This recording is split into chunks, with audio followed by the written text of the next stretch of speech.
Good evening and welcome to CLC Online. Welcome to church. My name's David. I'm one of the online pastors with you tonight. We are trying something a little bit different, so hopefully it's working. Let me know if you can hear me okay, you can see me okay, that the sound's just right, because we've been practicing. And hopefully tonight it's going to go well. We've got a new system up and running at the moment, so we are trying. Just tonight's kind of an experiment night, so hopefully it's all going to go well. We had a bit of problems earlier on trying to deal with it, but we got there. We got there. Right, so I noticed that the chat's working on this new system, but for some reason on my chat it says Facebook user. Luckily, I have my phone here as well. I'm guessing the people that are commenting are on there. So please let me know if you can hear me. And yeah, so I want to just make sure before we start tonight that you can hear me, you can see me okay, because it's been crazy couple of weeks in terms of technology and what's been going on with it. So we've decided to switch a system. We're on a new way of doing things. So yeah, it just says hi everyone. Shirley's on, Kirsty's on. Oh, Kirsty and India's on. Great to see you both on. Yep. Tracy Wayne's on. Tracy's one of our online pastors. Great to see you on, Tracy. So hopefully this is working. I've not got anybody commenting on YouTube as yet. So let's just see if hopefully this is going out to YouTube as well. If not, then we'll work that out for next week. But yeah, really excited to be on. It's been a fun time trying to get all this sorted. And you probably saw me earlier on trying to get this up and running. Yeah, so thank you so much for the comments. Oh, both in. Carl's in as well. Great to see Carl. Great. Yeah, some quick things before we start. John Hurst is on. Great to see you on, John. Coming in loud and clear. That's good. Hopefully this sounds better. We got a new microphone, and hopefully it's not going to be as echoey as it has been. So yeah, tonight we're continuing on with our book of John. Well, not our, but the Bible. Where we're looking through. Last week we were talking about John chapter 8 verses 1, and we got up to verse 30. So tonight we're going to carry on from 31. And just a little bit of backstory of what we were talking about last week. Oh, thank you, Tracy. Tracy's letting me know that YouTube is working, so that's good. So if we get any comments on there, then I'll hopefully be able to see them on here. We'll see how that goes. So yeah, chapter 8 we're on, and looking forward to just seeing what happens with that. Cracking on with that in a minute, but first of all, we just want to say, if you're watching for the first time, welcome. Do put in the chat where you're from, or where you're watching from, and yeah, do use the chat, because that's what it's there for. We want to be able to chat with each other. We've got online pastors on standby to answer any prayer requests, or if you've got testimonies, or you want to kind of walk this journey with us in terms of what we're talking about tonight. Maybe you've been reading through the book of John and chapter 8 this week, or maybe you already know the story and so you want to chip in. Feel free to chip in. Carl's on. Great to have you on, Carl. I knew you'd be on eventually. So yeah, looking forward to working with Carl. Hopefully, yeah. Actually, we'll mention it now because while we got some people on, we're going to be doing a Bible study online, but the Bible study is going to be via Zoom, because this kind of Bible study is great. Because I get to teach you and just share what God's saying through the scriptures when I'm reading it. But also, I want to hear what you're saying as well. We want to kind of encourage each other, and so we want to offer this opportunity to be in a small reach group in a way. Neil's on, great to see you, Neil. Yeah, get in a small reach group, which is kind of what we want to do. We try and connect people with people, and this is church. And so what we want to do is do a Zoom. Yes, I know everyone hates Zooms, but if we're online and we're watching online, then this is the way we got to do things. And so we just want to offer that opportunity. If you want to get involved in that, I will put in the chat.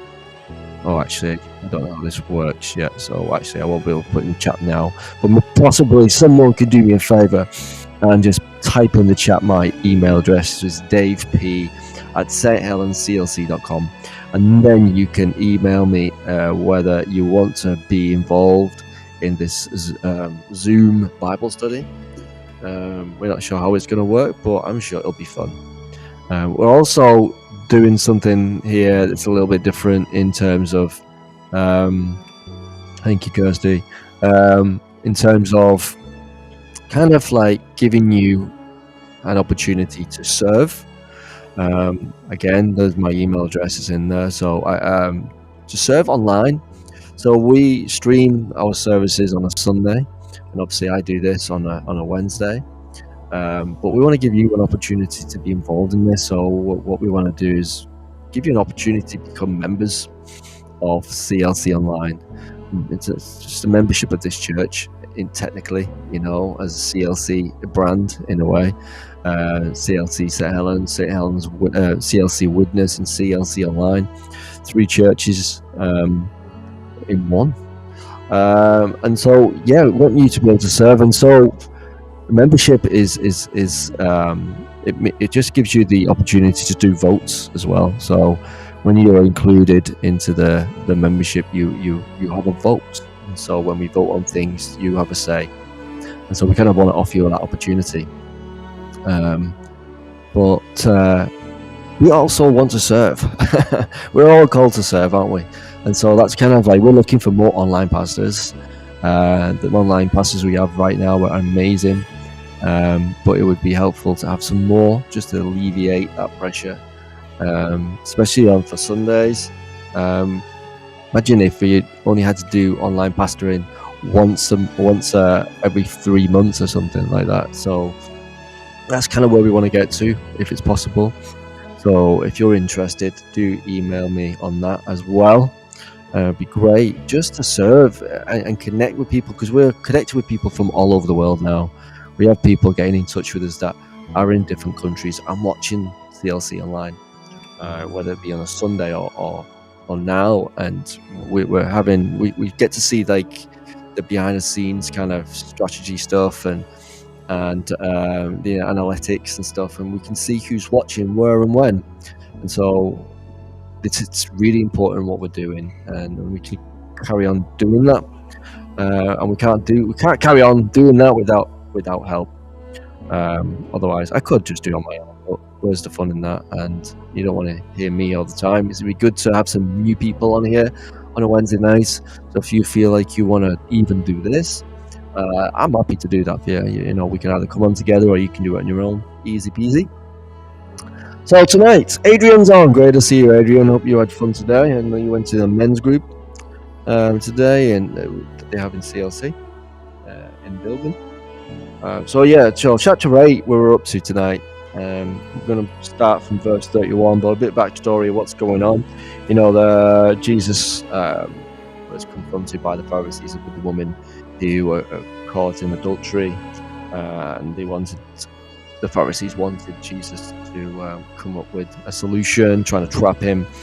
Then goes on to that he is the light of the world, and kind of just says that he's not to be messed with, and he is God, but they're not having none of it. And so now we're coming up to verse 31. So hopefully you've been reading it this week.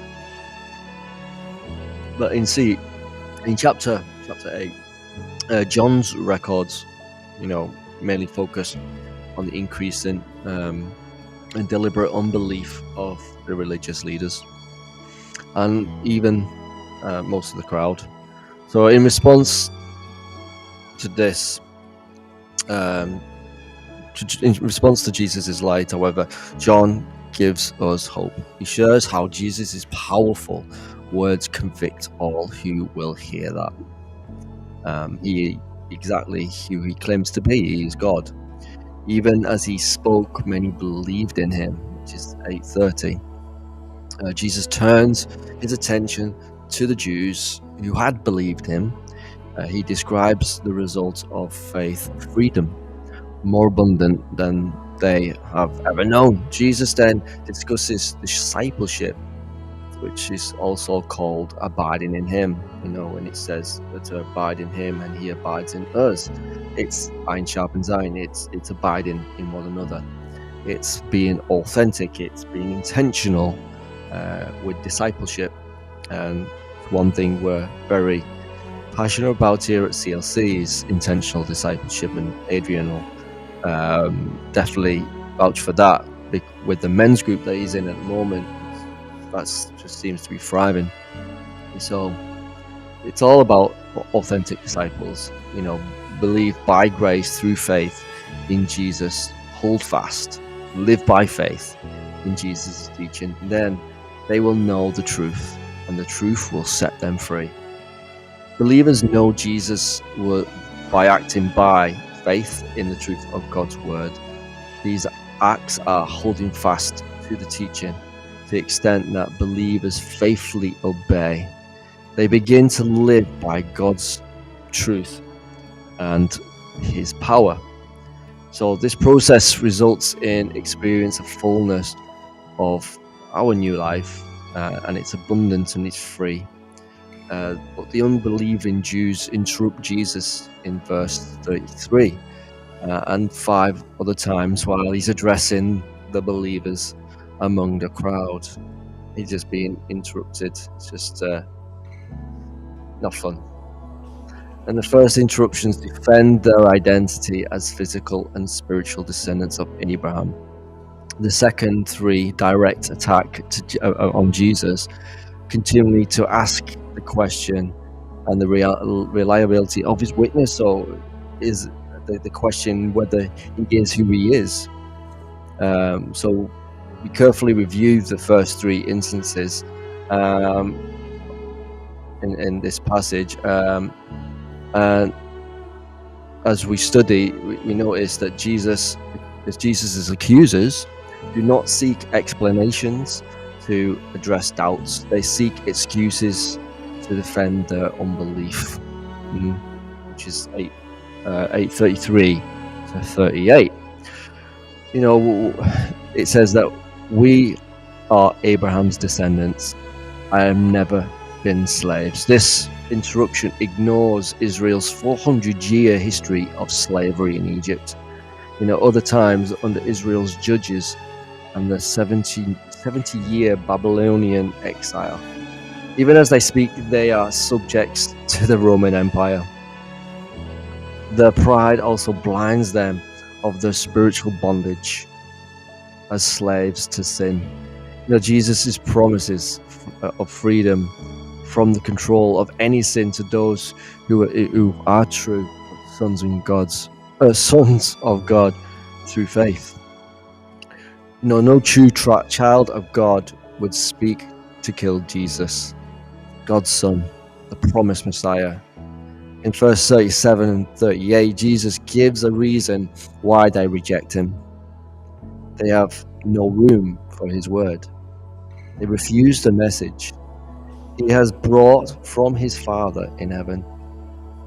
So they clearly don't want to listen. They don't clearly understand what he's saying. They don't believe what he's saying. And as John's just clearly mentioned there, Jesus is the truth, and he sets us free, which is so true. The second thing was Father Abraham, and verse 39 to 41, Jesus answers the prideful claim. Abraham is our father. By just by, just between Abraham's true, working out the difference between Abraham's true and false children. The true children share Abraham's faith in God's promise, now fulfilled in Jesus Christ. The false children refuse to share Abraham's faith, although they are physically descended from him. God's covenant with Abraham includes a descendant through whom all people of the earth will be blessed. This offspring is the Messiah, the one these Jews, these Jewish leaders are plotting to kill. Jesus asserts that Abraham is no father to anyone who rejects Jesus. And you can just imagine just the kickoff that caused. We look at verse 31 to 47. Jesus unveils the root of their spiritual darkness. Their father is the devil. Wow. I mean, that's a powerful statement right there. Their father is the devil. Nothing could have cut them deeper. That is like the crazy. That would have really politely just sent them off the rockers. But he couldn't have been more loving, I don't think. The truth must have been announced and heard. It's light that gives us hope for healing. Jesus asks, who could accuse him of any sin in his life? Silence must have hung in the air until Jesus asks and answers, why don't you believe me? I can just imagine just the passion and the pain in that when Jesus says that, why don't you just see it? Stop being a nugget and just realize who I am. Why don't you believe me? Whoever belongs to God hears what God says. The reason they did not believe him was that they did not belong to God. Just consider the audacity of the next set of interruptions. In light of everything Jesus has said and done at the festival so far, these leaders now call Jesus a demon-possessed Samaritan. Samaritans were equated with heresy. They believed only part of the Old Testament. They suggested that he had delusions of grandeur and was surrendered to the evil one, as to be possessed by one. Jesus counters their outrageous accusations with the plain truth. I am not possessed by a demon, but I honor my Father, and you dishonor me. Jesus upheld the truth that God, the judge of all people, rightfully receives honor and glory. So let me know what you're thinking so far. I've just seen John. Jesus himself is the truth that sets us free. It's just, let me know what your comments are. What did you take out of this so far? I want to hear interesting things that you've been reading and what God is saying. But let me continue. Appealing to the believers again, Jesus' words are filled with stunning authority and astonishing grace. As tensions rose, he fiercely proclaimed God's promise. Very truly, I tell you. So usually when he says very truly, it's like he's really emphasizing. It's like, seriously, you need to get the grip of what I'm talking about here. But when he says very truly, I tell you, whoever obeys my word will never see death. And then we look at verse 52 to 53. Who is the greatest? In response to Jesus' gospel truth, the leaders ignore everything they have heard and seen to reply, who do you think you are? They accuse Jesus of claiming the great authority and the glory belonging only to God. Of course, Jesus, who is God, will receive glory as his authority is fully revealed. Jesus cites the honor he is already receiving from the leaders accusing him of robbing.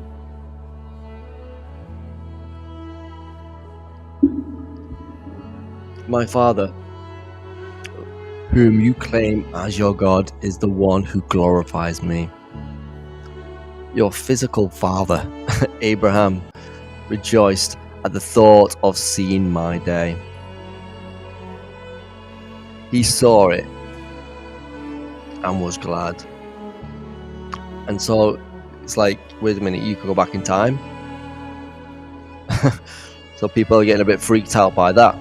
So Abraham experienced joy through faith in God's promise of land, a nation, and a son that to bless all the world. Jesus' light overcomes the darkness of personal tragedies, economic uncertainty, volatile tensions, and ecological threats. In our struggles, believers can share Abraham's joy like him. We see by faith, we walk toward the day Jesus will return to earth, and we fully abide with God as a family forever. Verse 57 to 58, the accusers counter Jesus' claim with, "You are not yet 50 years old, and you have seen Abraham?" Jesus concludes all his teaching to this point with the most direct revelation of his deity. Again, with the very truly. Great to see you, Bree's on. He says again, "Very truly, I tell you, before Abraham was born, I am." Oof. That's that "I am" statement, and that would have really caused a stir. Very truly, I tell you, before Abraham was born, I am. Without absolute clarity, Jesus declares that he is, in fact, he is God. When Moses stood at the burning bush and asked the Lord his name, the Lord answered, "I am who I am." Exodus 3:14. And so, with this name, also expressed as Yahweh or Jehovah, God identifies himself to his people in the covenant love and faithfulness. Moses also includes in verse 15 that the Lord went out to say, "This is my name forever, the name that you shall call me from generation to generation." So surely, when Jesus said, "I am," they should have really clicked. Right, wait a minute. This guy's been chatting on. We've seen some miracles. He knows the scriptures. And he's now saying that I am. And so he's and they still don't get it. They're still arguing back. But what a revelation. When Abraham was born, the son already existed. It's a great concept, isn't it, when you think about it? He was there before. In the beginning, there were three. So the son already existed as the divine I am, the Son with the God, the Father, and God the Spirit as one, in continuous, conscious, timeless existence. Jesus Christ equates his earthly presence and ministry with God's promise to live with his people. He was trying everything to get their attention. However, the unbelievers judge Jesus' declaration as blasphemy. They just absolute numpties. In their blindness, they picked up stones to kill their Messiah. Again, God's time had not yet come, and Jesus, the light of the world, eluded his enemies. It just, and that's kind of the end of chapter 8. Well, there's a couple of things that stuck out to me. I really, especially verse 54, it says, Jesus answered, "If I glorify myself, my glory is nothing. It is my Father who glorifies me, of whom you say, He is our God." I just love that. I love that. And it's the same with us, We don't have to go out there and seek the glory. We don't have to go out there and pretend that we know it all. Because our gifting can only take us so far. It's reliance on Him. It's abiding in Him. It's being in discipleship. Walk with Him, because that's what it is. It's this relationship. It's a one-on-one relationship with Jesus. It's that discipleship with Him. I know we don't normally call it that, but that's what it is. And He glorifies us in what we do. He gives us opportunities and highlights us to bless other people, which I think is just, I think we don't, in a way, I don't think we utilize ourselves enough. I think we feel like we're not capable, or we're not good enough, or not worthy enough. Or actually, He's called us to do what He has done and continue the work of what the apostles did, in the first church, to go out there and just share the word, to go out and make disciples. Oh, I've missed that one. John Hurst, the religious leaders were unable to understand because they refused to listen. Wow. That's so good, John. So good. But how often do we hear that as well? Like when we go in the street, when we had the creative conference, and we went out and did some treasure hunting, and we met some people, and a few people didn't want to know. And it's like, man, if you just understood, if you just knew what you're missing out on. And it sounds very familiar to what the Pharisees were like, the Jews. But yeah, I just wanted to also share, if you're watching for the first time, and you want to know who Jesus is, who is Jesus? Who is this Jesus that we always bang on about? And so just before we finish, I just felt like I wanted just to share who is Jesus. And maybe you could then go out there, and when you share, you can tell them who Jesus is. It's the same question that confronts all of us, really, isn't it? It's just, who is Jesus? When you really think about it, who is it? In his earthly ministry, he consistently brought life. He brought life, but he also brought truth and offered forgiveness to the sinners. But on what authority did he speak? This chapter reveals that, the whole chapter 8 reveals that his call to flee sin for freedom through faith in him is a command to be obeyed. It's a command. He's not just saying it for the sake of it. He wants to flee it. It's a command. It's got to go. And as for you, maybe you're watching, whoever you are watching, and you consider if John's purpose for writing this gospel has been achieved in your life. Jesus performed many other signs in the presence of his disciples, which are not recorded in this book, but these are written that they may believe that Jesus is the Messiah, the Son of God, and that by believing you may have life in his name. Jesus is from God. He is God. You know, it's the whole book of John points to the fact that Jesus was God, that he is God.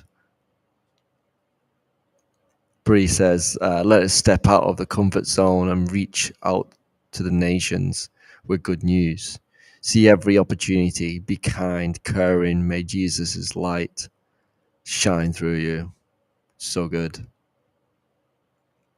Shirley, may we all allow God to empower and encourage us so we can do so to others. Freedom through faith. So good. But we got to do this through our authentic living, through our authentic lives. And it begins with belief in Jesus. And he is who he said he is. He is the Son of God. In him alone is the security. It's the freedom. He is the meaning to life. He is the meaning to increase in life and light in the world. So don't give up. I think that's kind of all I wanted to say, really, is that it truly, truly, I say to you, before Adam was, I am. He was there in the beginning, and he was there then, he is there now, and he's there in the end. And he never gives up. He never lets us down. And it doesn't matter how many times we screw up. His grace, his sacrifice was enough. So I just felt like I wanted to leave that with you for tonight. That is the end of chapter 8. But let me know what your comments are. Let me know what stood out to you tonight. What do you have any questions? Do you have any prayer requests? Do you have any testimonies? Do you want to share something? Be great to just what did all that mean to you? What did God say to you through that? Is there anything new? Is there any questions you've got for me? I'd love to answer any questions you may have as well. Let us step out of our comfort zones and reach out to the nations with good news.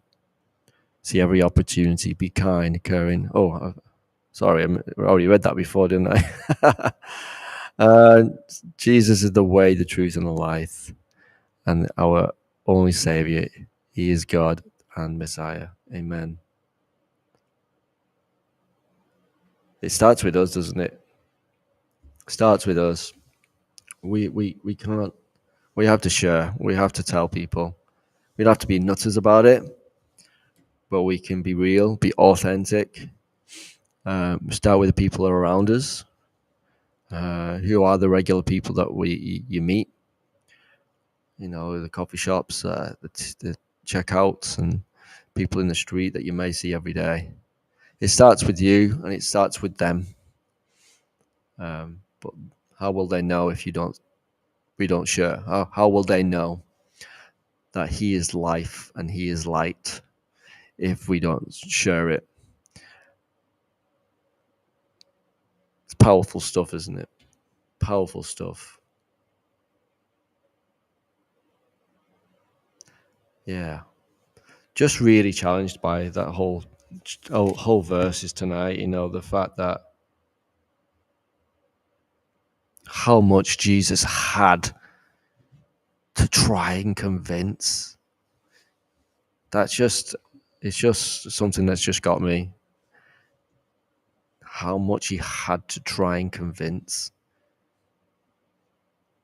You know, I don't want to end up ever like the Israelites where I forget the goodness of God and I walk around the wilderness for 40 years without realizing that actually God's been with me the entire time. I never want to get to that point, but I also don't want to hold on to it and just keep it for myself as well.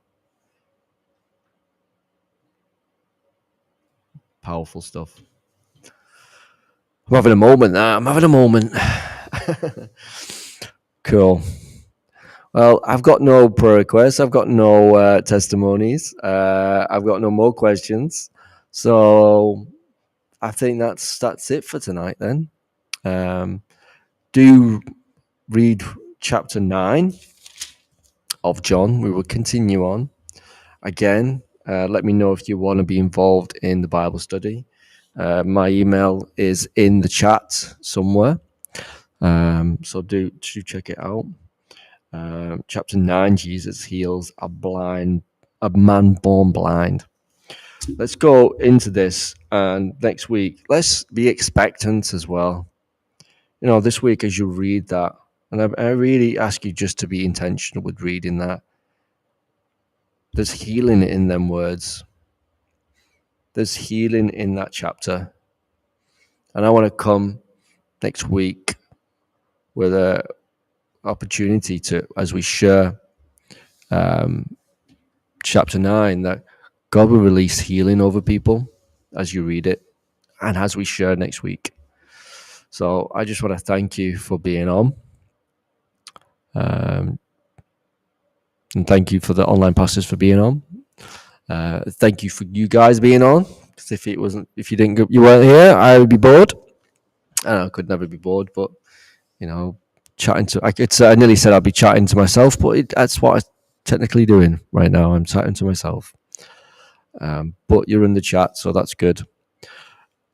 Yeah, let me know if you're interested in serving. If you want to become a member of CLC Online, and we will catch you again next Wednesday live, where we will continue on. Also, don't forget to tune in on Sunday. Yeah, it's going to be good. I'm actually speaking on Sunday, so yeah, please tune in. Looking forward to that. Tracy says, "We are here. You're not alone." Good. I'm glad I'm not alone.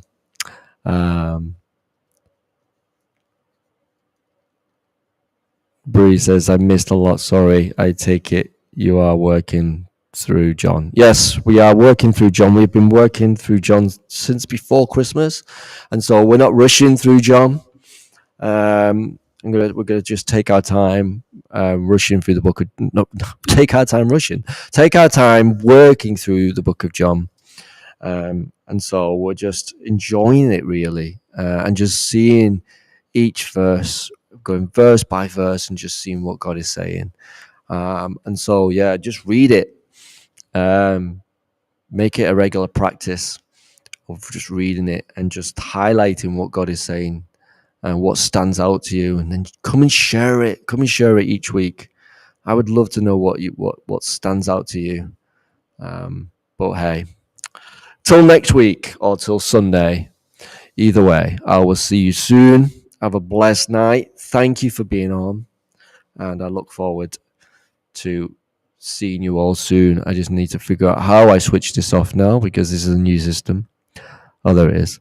There we go. Okay. Good night, everyone. Thank you. Bye.